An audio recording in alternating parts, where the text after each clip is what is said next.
Hey there! Welcome to the What's Your Thing podcast, where we're all about great conversations with interesting people. That's right. I'm Brennan. And I'm Caitlin. There's something awesome about every person, a thing that makes them truly unique. We want to know what it is about everyone, so we're asking, What's your thing?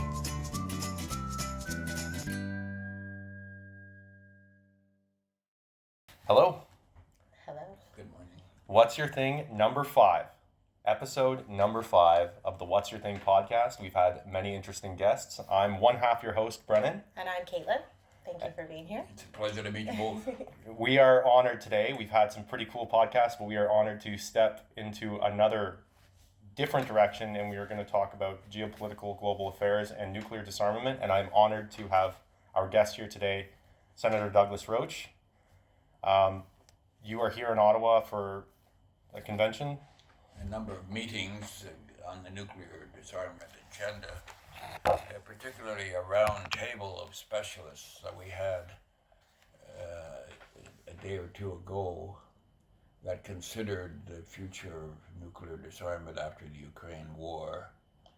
So we tried to penetrate that subject and recognizing that nuclear weapons threat it did not come about because of the Ukraine war. The nuclear weapons threat was far preceded the Ukraine war, and the Ukraine war, the threat by Russia to use nuclear weapons just illustrated an existing problem. Yes, and while Senator Roche was here, he's kind enough to speak to us. You've just released your 25th book, Essays on a War-Free World, Keep Hope Alive. And we're so thankful you took some time out. A lot of what you're talking about at these roundtables is highlighted in your book. But first, we'd love to give just a short introduction of who you are before we get into the conversation.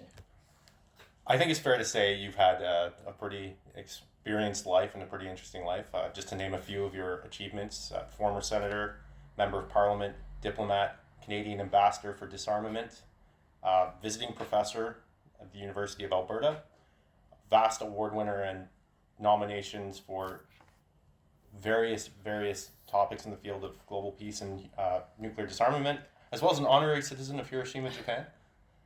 Chairman of the United Nations Disarmament Committee, 43rd General Assembly in 1988, just to name a few of your achievements. And it's and member of the Order of Canada. Yes. And a papal award from Pope John Paul II.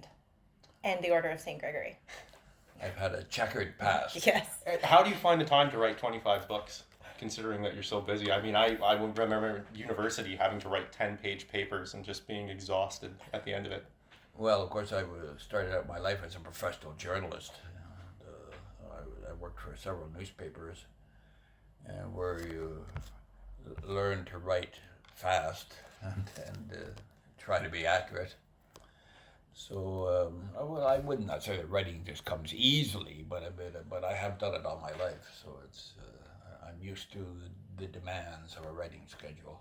So it's interesting that you said that because I can see your journalistic background in the book, because from somebody who's only, I would say, on the surface, has a surface understanding of the issues surrounding global peace and security, nuclear disarmament, I really found the book to be very accessible for me as a reader. And, with somebody who's so engulfed and has so much knowledge, it would be easy for you to write to your colleagues.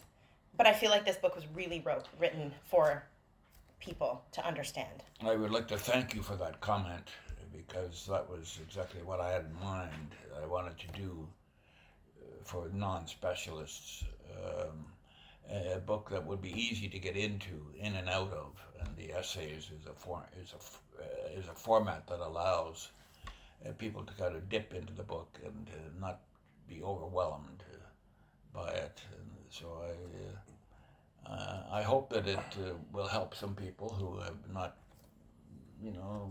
been able to spend a lot of time examining these issues that are existential issues about life on the planet. Yes. So where I would love to go as a starting point is we have illustrated how much your life has been informed and dedicated to peace, global security, disarmament. And I would love to start at when you're 16 and you've heard about Hiroshima. Can you speak to that moment, because you have an experience that luckily none of us can relate to. So if you could please take us back to that moment when you're 16. Well, of course, it was a simple experience in one sense. I was sitting at the kitchen table, and the news came on that a special bomb had just been dropped on Japan, and the announcers were saying, well, it looks like the war will now be over soon. And my parents heaved a sigh of relief because I was 16 at the time, and they were worried about my being called up to the war, and of course the war ended. But it would be false for me to indicate now that I had any great understanding of what was going on. It took years before I fully comprehended what the nuclear weapon was. And it was only when I went to Hiroshima as a young parliamentarian about the mid-1970s, nearly 50 years ago. But it was only when I went there and saw for myself the first time the horrors of what had happened in the museums, the artifacts. I interviewed the Habakisha, the survivors.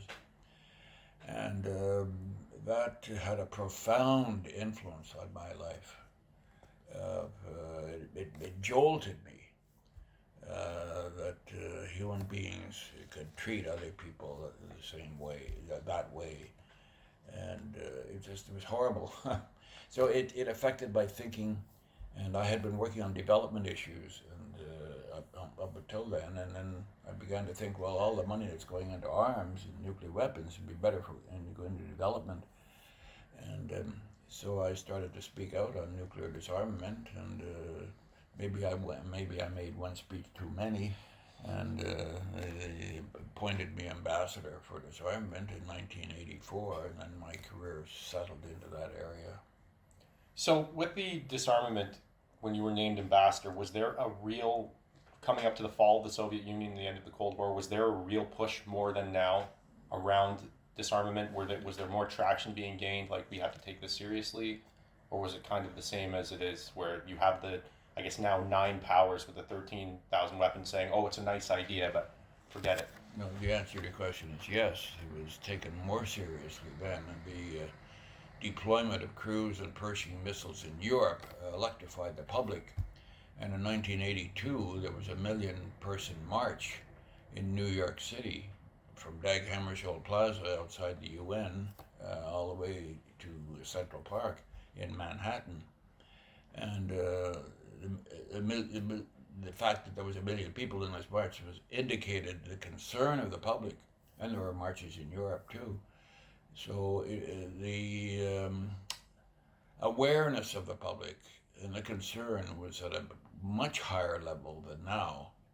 It dropped off because when the Cold War ended in the late 1980s, the beginning of the 1990s, people thought that, well, now that problem has gone away and we got on to other things, but it didn't. And the military-industrial complex ensured that the production machinery would be kept in high gear for extended nuclear weapons, and that is, of course, is what has happened. It's still happening today. The modernization of the nuclear weapons. We have about 13,000 existing, and they're all being modernized. And so the major states are planning to keep nuclear weapons well through this century, and this is incompatible with the extension of human rights. So as time went on, we began to see a more humanitarian impetus to get us off this nuclear weapons track, and that's why the Prohibition Treaty started. You talk about in the book the country Bangladesh and how it's a perfect example of how if you take money and invest it into education and healthcare, you can kind of see people, their lives be bolstered. Particularly women. Yes. The single, I've worked on this extensively, the single most important development method is the education of girls and then women. And in Bangladesh is a perfect case in point, where the co-op methods and the lending of money to start small enterprises, and keeping girls in school, getting them to grade 6, grade 7, and then getting a proportionate more into university. I went back when I first wrote a book on Bangladesh's development in 1976, and 18 years later, the CEDA, the Canadian International Development Agency, that now has been folded into the government as a whole, asked me to go back to and retrace my steps 18 years later, and I wrote another report that illustrated the difference in communities right down to the local level, the difference that the education of women had made to that community. So I'm a big believer in human development, and not to exclude men and the need for boys also to be fully educated. But the wholeness of our society is something that is sadly still repressed in regressive areas, but parliaments around the world now, it'd be pretty hard to find a parliament that doesn't have at least one woman, and perhaps a lot more. So my experience has been generally that the human security agenda has a better chance of being implemented or advanced along the more women participate in the decision-making processes. So I'm curious, because in the book you talked about how the UN's Sustainable Development Goals really kind of, you could see how that helped elevate places like Bangladesh as an example. But then you also talked about how those goals are being greatly challenged by COVID-19 and the war in Ukraine. So what do you think would happen if you were to go back today and walk through the same journey that you'd gone through, knowing that the focus from the development goals has shifted and the accessibility to funding is not there? What would happen now? Well, two things. First, back to Bangladesh. When the pandemic struck, Bangladesh is one of its major industries, the fashion industry, and the production of clothes and designer and they're sold widely in the Western world. And people stopped traveling. People stayed home, didn't buy clothes, and so they had a ricocheting effect. A million people just lost their jobs just overnight, because of the shutdown in the clothing industry as a result of the pandemic. So that's one illustration. The Sustainable Development Goals as a whole, it's a larger subject than any one country. It was and continues to be a valiant attempt to obliterate the worst forms of poverty. The worst forms. You're probably never going to cure poverty 100%, but the worst forms of it, and that which extend into the water systems and health and education and agricultural. I mean, they're all sort of related. So there's 17 goals. Some say there's too many, but anyway, there's 17 goals.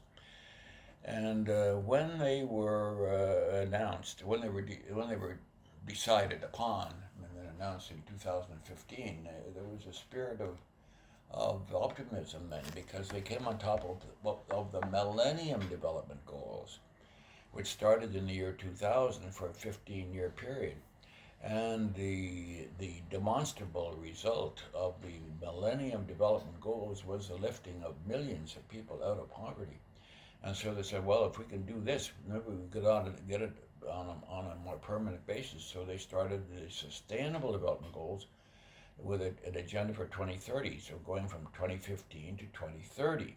So they started, and then of course what happened was the pandemic came in the year 2020, and the Ukraine war, and both of these siphoned off money. The Sustainable Development Goals require trillions of dollars, but not just from governments, but from buy-in from private enterprise and partnerships and so on. And it's a big area by itself. And they've just held a summit at the UN in September of this year, which revealed that the Sustainable Development Goals are not going to make it at all in their goals for 2030 at the present rate of spending, because governments have diverted money that would otherwise go to the Sustainable Development Goals to the Ukraine war and to the extensions of pandemic and the food shortages and everything like that.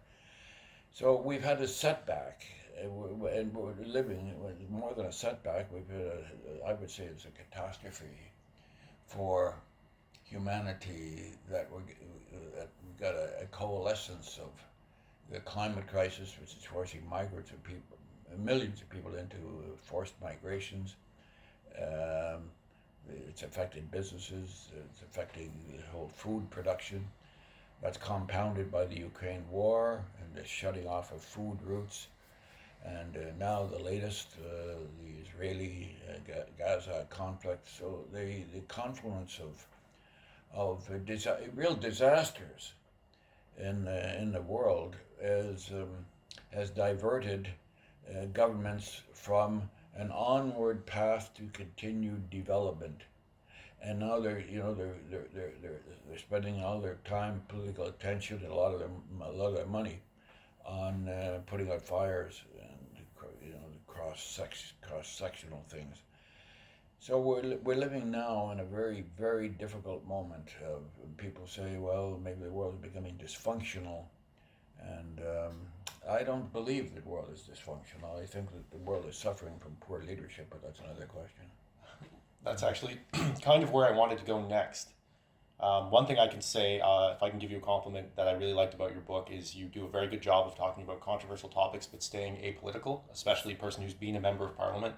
And you seem to be a lifelong learner, because I can say in my short life, I'm kind of set in my ways in some areas, but you've definitely, I would say, almost like gone with the times, especially with certain social issues.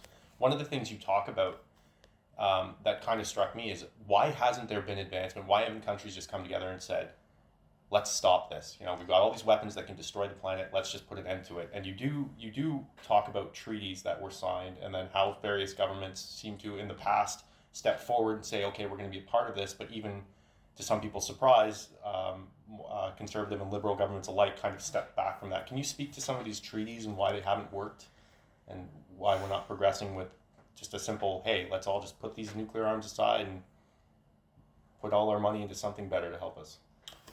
I wouldn't say that the treaties were abrogated because they didn't work. The United States, from the George W. Bush administration came into office in January of 2001, they immediately set aside the abrogation, the anti-ballistic missile treaty, which had been working just fine as a system to deter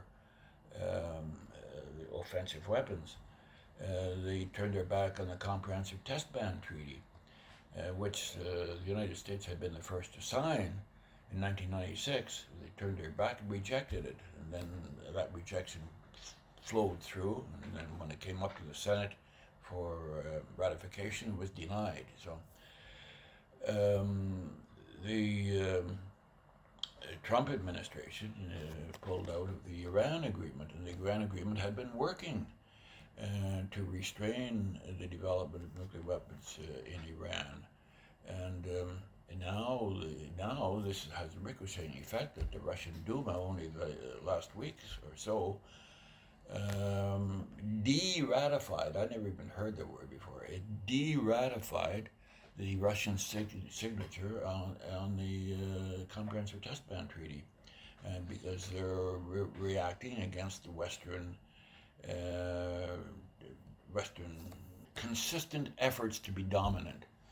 It is the Western program, and then the Intermediate Nuclear Forces Treaty was pulled out by the Trump administration. So I mean, I'm a great believer in, we all ought to be in international law. And if you have international law, you think, you go out there and you have a red light, and you go through the car, your car goes through the red light, the policeman comes and gives you a ticket, you have to go to court. Well, I mean, it's cut and dried. I mean, we have a system of law at the local level. But internationally, we don't have a system of law that is permanent. You can't just turn around and say, well, we're not going to observe the red lights anymore. I mean, we're tired of observing red lights. It's incomprehensible. So, in the international sphere, we have not yet matured humanity sufficiently to adopt and enforce international law. Do you think it's a good system that I, meaning a country, should be allowed to hold nuclear weapons and threaten your very existence? I mean, this is it's not a good way to live. It's preposterous. If you're going to have human rights and proclaim, and this is the 75th anniversary of the Universal Declaration of Human Rights, and human rights says that we're all equal, and we all have a right to a life. We all have and it's spelled out in water and systems and so on. We all have a right to life. That's the basic thing. If we all have a right to life, how come then we are permitting the continued existence of weapons of mass destruction to destroy your right to life? It's incoherent to, on the one hand, espouse human rights, and on the other, to defend the possession of nuclear weapons. And that's why we need to learn more about this interconnection in order to arouse sufficient public opinion to turn us away from the path of continued reliance on nuclear deterrence for our security. So, a follow-up question to that: as an individual in a state, and as an individual state, as globalization has shaped our lives, and we're all participating in it, and we saw that with the effects of COVID-19. Shutdown in West Africa could mean that you lose your job in Montreal. How do we as individuals work within globalization as nationalists, and nationalism's on the rise? How does nationalism and globalization work together for global security? Well, I think the Secretary General has tried to bring those together in his latest document, A New Agenda for Peace. This is a document that I think is an outstanding document. He lists 12 points that are to move the agenda along, and he says very clearly that don't look to the United Nations as such that it's going to solve the problems. It's the nations that make up the United Nations, and so we have to get into the whole question of how governments are interacting themselves. And that brings us to the central dilemma of today, namely, whereas we had tried to adopt a process of cooperation coming out of the end of the Cold War. There was the first ever summit of the Security Council in which they laid out an agenda, but it began to fall apart. And anyway, in the intervening years and the expansion of NATO, the confrontation between the East and West sharpening and so on, and the wars that happened, particularly Iraq and Afghanistan, and not to forget Vietnam, it shifted the modus operandi from cooperation to confrontation. And so the distinguishing mark of nations' relationships now is confrontation. And that is inimical to achieving a human security that is based on transnational realities. I mean, you mentioned the pandemic and the climate. I mean, all these things transcend borders. We must have international cooperation in a globalized world. And that requires having respect, and it requires that we not seek to dominate one another. And it is the policy of the major powers particularly Russia and the U.S. and now China, and not to allow themselves to be dominated by others. Therefore, they continue to build up their military, and they're building a military, and so new arms races are unfolding now because the world has shifted from the cooperation sought by the United Nations to confrontation that is directed by the militaristic elements that are prominent, if not dominate, major governments today. Are treaties like NATO and their NATO is not a treaty. Sorry, yeah. NATO's an association of a collectivity of Western countries that was formed to head off the Soviet Union at the time. Are they incompatible with the UN's kind of vision of peace? That's a very good question. That's a very good question. When the Cold War ended, and the Warsaw Pact was Eastern countries under the leadership of the Soviet Union, who had banded together militarily to react against NATO. NATO started with Western countries. It started with 12 countries, Western countries, for the purpose of holding off the Soviet Union. And in the process, it expanded to now the current membership is 31. So the NATO and a lot of people said, and I'm certainly one of them, when the Cold War ended, the Berlin Wall came down in 1989, and the Cold War ended, and the Soviet Union dissolved, and the 1990s got started. They said, well, what do we need NATO for?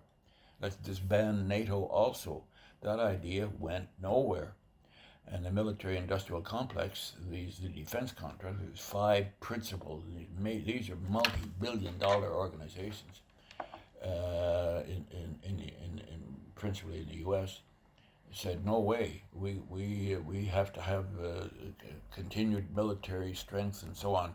So it drove the expansion of NATO, and in the process diminished the impact of the United Nations itself.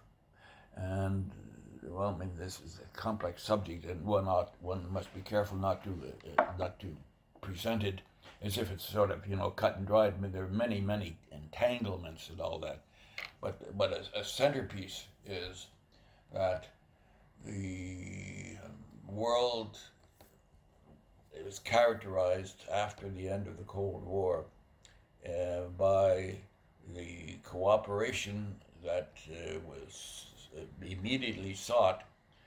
Was undermined by the continued militaristic expansion, and that led to greater scenes of confrontation.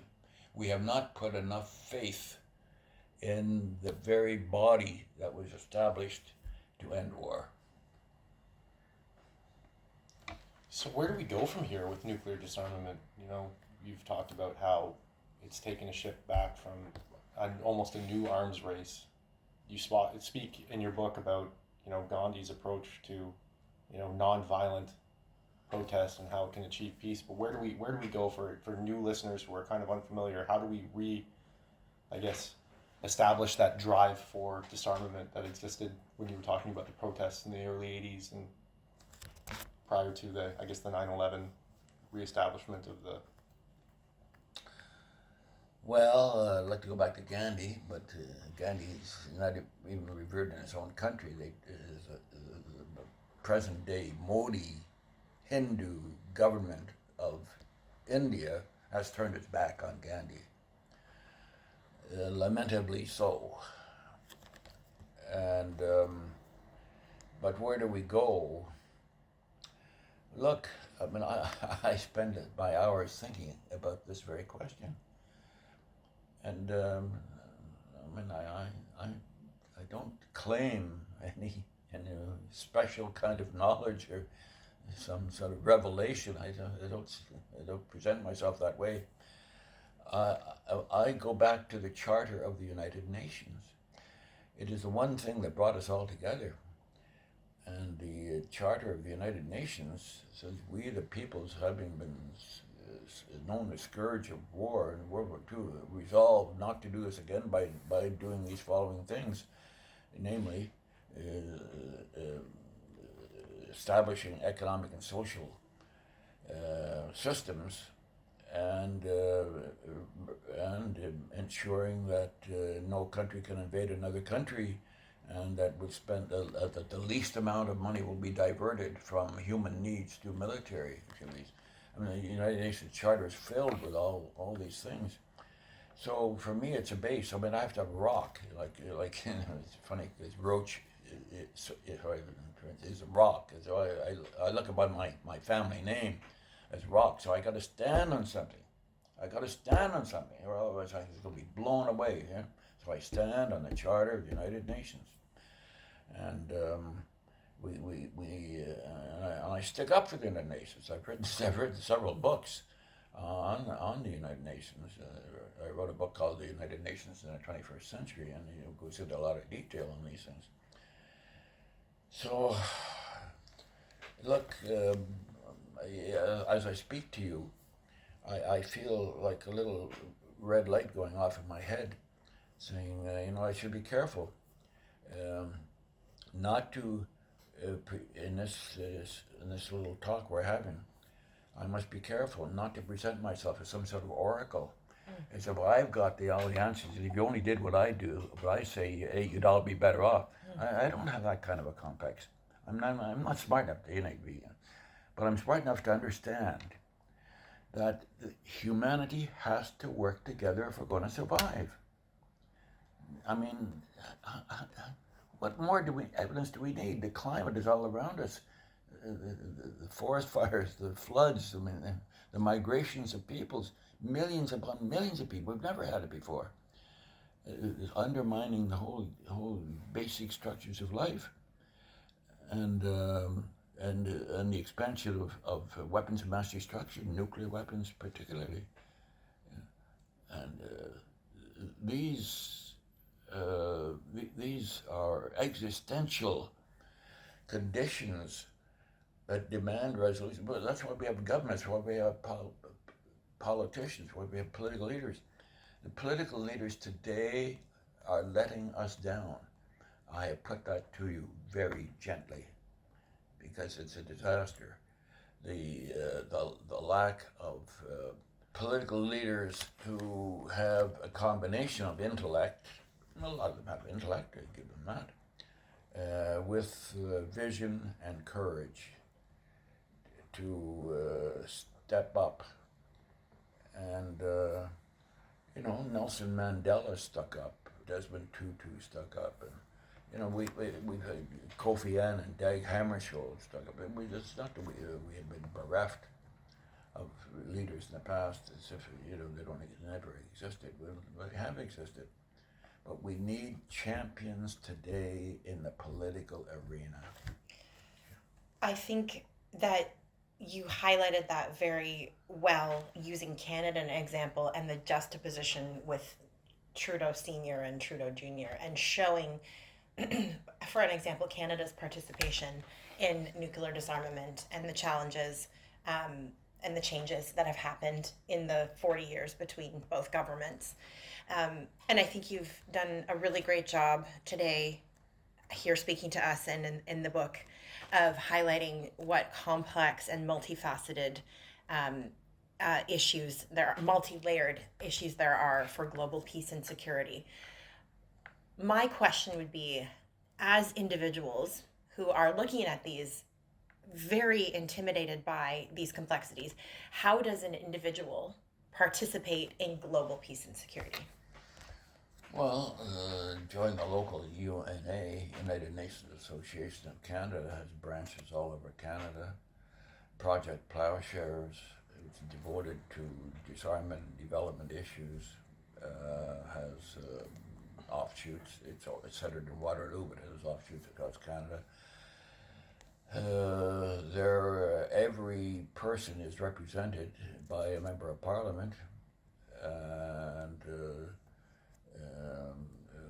who, if he or she is interested in remaining so, is open to receiving people, letters, and people underestimate their own power of influence. I've often said if the Prime Minister's secretary comes in on Monday morning and there's 5,000 letters there, it's not an inconceivable number. 5,000 letters there right over the weekend saying we want the government to do more on nuclear disarmament, or we want the government to do more on climate. Let's take nuclear disarmament. But the secretary says, the Prime Minister, we got this, and the Prime Minister says, well, that's interesting. And the next Monday morning, he comes in again, and there's 5,000 more there, and the secretary says to the Prime Minister, we got 5,000 more letters. He said, we did? And that's, oh God, that's interesting.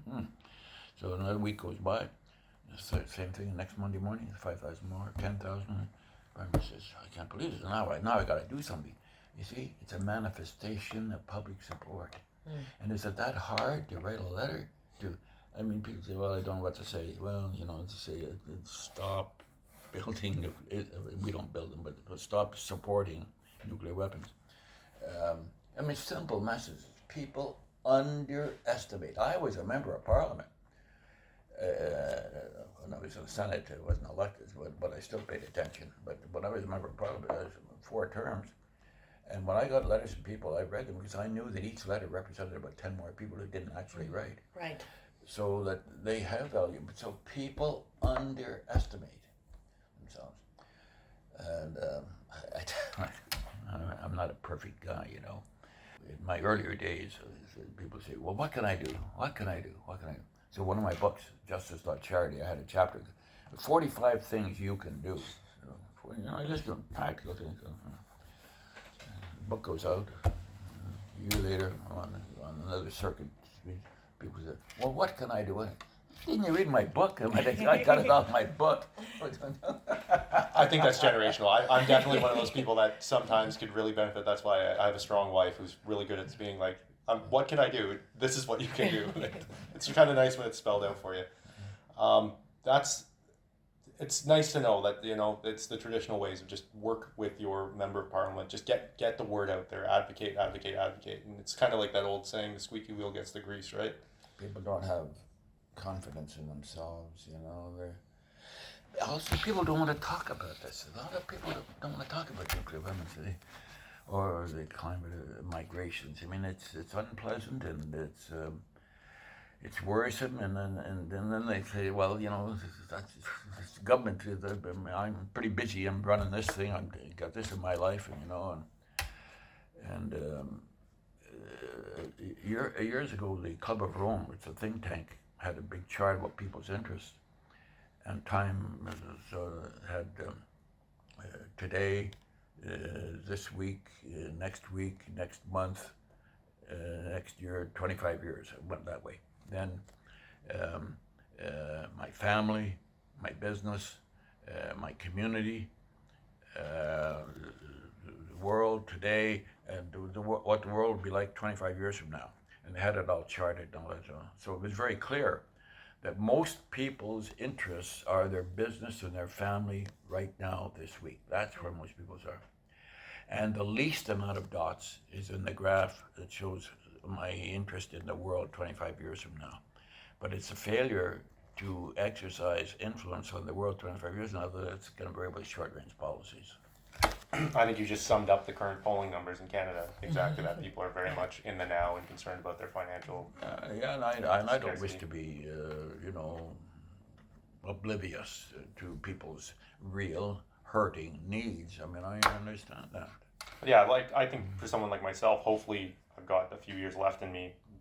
You tend to think about if I'm in a decent physical condition, I can do everything for my family now. If I'm lucky enough to live a long life, I'm not exactly thinking about that. So if you had one kind of message that you could share, just again, you said you're not an oracle, but you are someone with a wealth of knowledge, what would it be if you could send a message to the people who are listening today, those who you said, maybe aren't necessarily aware of the distant future who aren't necessarily, they're kind of caught up in the now. It may seem prosaic to you, but it's just to care about one another. I mean, love is so misunderstood or underutilized or whatever. I mean, love is so often associated with a personal relationship or even sexual relationship. I mean, of course it's got all that, but love is a dynamic. It cannot really be defined. It can't be lifted up. It's a driving, innate force that helps us to relate to fellow human beings, and by extension to the planet itself. Love is a powerful force, and if we would just let it kind of take over our lives more. Now, does that sound to you like soporific? I mean, some people say, "Oh yeah, love is." Let's talk about something else. It's a dynamic. You've asked me, what I've learned, if I've learned anything. Yes, in these journeys I've had through life, I've learned that if we don't love one another, for eons, love came down theologically in a vertical line, from ages past. Now it's intersected with a horizontal line. That if we don't, I say love, but if we don't get along, if we don't cooperate, a very weak kind of love, if we don't do this, then we're really sunk, because we can't keep the world going in the global the challenges we face today. We've got to cooperate. We've got to go. So for me, there's an intersection between this vertical line down here for ages past and the horizontal pragmatic realities of today. And in that sense, it's a great time to be alive, because never before have people been able to figure this out.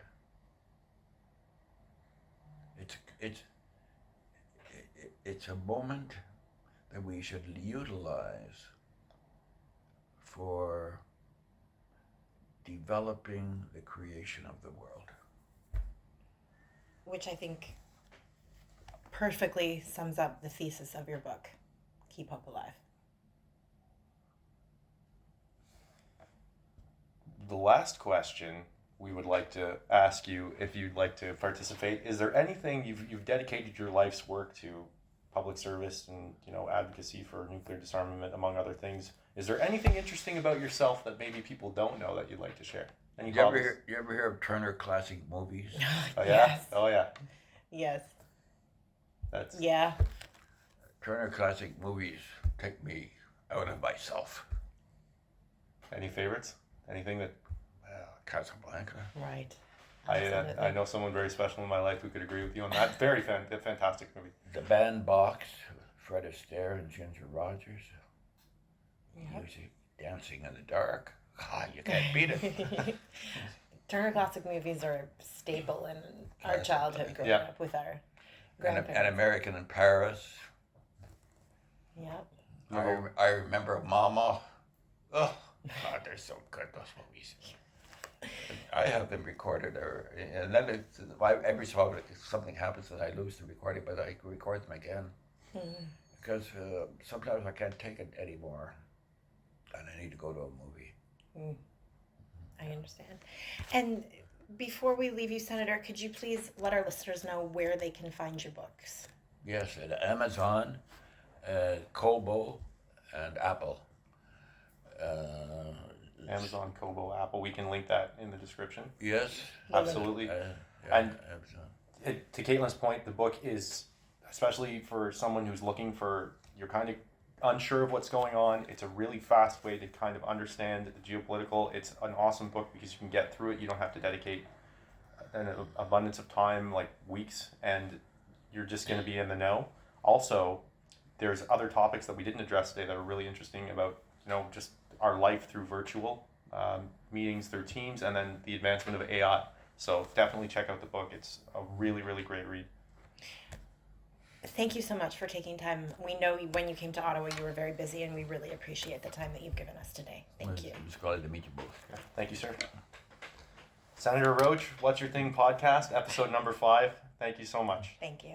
So make sure to check us out, whatsyourthingpod.com. Check us out on Instagram, YouTube, follow us on TikTok. Check us out. We're going to have a blast. What's your thing? What's your pain?